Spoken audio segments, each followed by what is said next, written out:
informação, outro destaque: pedidos de demissão batem recorde em março e são 1 de cada 3 desligamentos, aponta um levantamento. A repórter Carolina Belim participa agora aqui do Jornal da Manhã. Quais as razões que levaram esse grande contingente de pessoas a pedir demissão? Bem-vinda.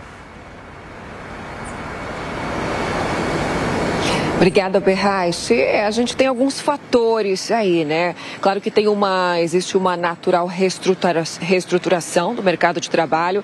Aqueles profissionais que foram demitidos em função da pandemia e que aceitaram ocupações com salários inferiores, tendo a possibilidade, agora vão tentando cargos melhores. E também se sabe que a pandemia mexeu muito com o mercado de trabalho no sentido de que qualidade de vida virou uma questão para muitos funcionários. Inclusive, uma pesquisa recente de uma consultoria de RH mostra que 44% dos entrevistados diziam que pediriam demissão dos seus empregos se o home office fosse extinto.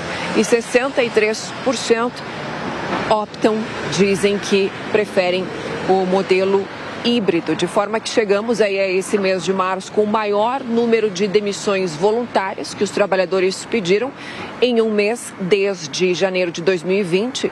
É um levantamento baseado com dados do CAGED, que é o Cadastro Geral de Empregados e Desempregados. 33% de todas as demissões, de todos os desligamentos no mês de março foram voluntárias, ou seja, pedidos pelos funcionários, pelos próprios trabalhadores. O setor de alimentação registrou o maior número de pedidos de demissão, já eletricidade e gás, o menor número de demissões. Volto com vocês no estúdio. Carolina Belim, com os números do mercado de trabalho, as pessoas que pediram demissões nos últimos tempos. Então agora a gente gira os nossos comentaristas participando aqui do Jornal da Manhã, começando por você, Cristina, Grêmio. Quais seriam os motivos para as pessoas estarem desistindo dos empregos? E lembrando que nós estamos no momento em que há sempre, claro, necessidade de geração de postos de trabalho. Cris. Bom dia, Tiago, Adriana e todos que nos assistem. Olha, para mim, os motivos trazidos pela reportagem são exatamente os que devem estar mesmo acontecendo, porque a gente vê nas empresas onde trabalha também alguma movimentação e os motivos são esses. As pessoas procuram outros postos de trabalho em locais onde as condições sejam mais adequadas ao seu estilo atual de vida. Então, tem gente efetivamente que se adaptou bem ao home office e quer continuar em home office. As empresas já voltaram ao esquema presencial, muitas não aceitaram sequer o modelo híbrido, então eu acho que essa movimentação é natural. Me chamou a atenção a comparação com o mês de janeiro de 2020, que é anterior à pandemia. Então, se esse fosse o único motivo, esse que eu citei, a comparação talvez fosse estranha, né? Porque anterior à pandemia já havia uma movimentação.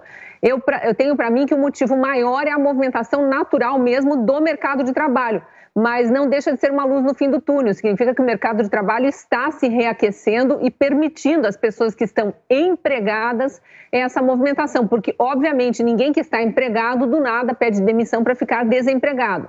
Ele está em alguma outra jornada, talvez até numa jornada empreendedora, já que no governo Bolsonaro o empreendedorismo vem sendo muito estimulado, inclusive com medidas aí de liberdade econômica. Então, eu acho que todos esses fatores a gente deve pesar aí na hora de analisar essa questão. Bem, conosco nessa manhã de segunda, olá, Amanda Klein, boa semana para você. Um movimento novo no nosso país, dentre os desempregados, que são muitos, 1 em cada 3, então, teria provocado essa situação, se colocar nessa posição. Como você vê os motivos, as justificativas? Bom dia, Adriana, Thiago, bom dia aos meus colegas, bom dia a todos. Olha, o movimento natural de mercado significa um reaquecimento, principalmente no mercado de trabalho. Eu acho que dentre todas as notícias, muitas delas negativas na economia, num ano pesado, principalmente por causa da inflação, a leve recuperação do mercado de trabalho tem sido o ponto positivo do começo desse ano. A gente voltou a patamares de população ocupada de 2016, ou seja, pré-pandemia e também no iniciozinho daquela crise de recessão, né, no auge daquela crise de recessão. Então, já mostra uma recuperação importante do mercado de trabalho. Se as pessoas conseguem, se tem essa rotatividade maior, é sinal de que as pessoas por um lado, ou talvez não estejam felizes com aquela vaga, porque a gente sabe que a recuperação de renda não tem acompanhado a recuperação do emprego, então muitas dessas vagas são vagas de emprego informal, ou então são vagas que pagam menos, porque não conseguem acompanhar a inflação, não tem essa reposição do poder de compra, mas por outro lado pode ser que as pessoas estejam em busca de algo melhor. A gente precisa analisar com mais profundidade esses dados para saber exatamente se eles se inserem nesse sentido de haver uma rotatividade maior e, portanto, melhores oportunidades no mercado de trabalho significam um reaquecimento do mercado de trabalho, ou se, por outro lado, as pessoas também estão insatisfeitas e se aquele emprego particular não paga suas contas, né? Não repõe o poder de compra perdido pela inflação. Ricardo Salles, quais os fatores para esses números e já ampliando um pouco a discussão, de que forma a questão do emprego e desemprego, essa discussão vai se dar na eleição desse ano? Não, ela é importantíssima, né? Discussão de emprego. Bom dia, Tiago. Bom dia aos demais colegas.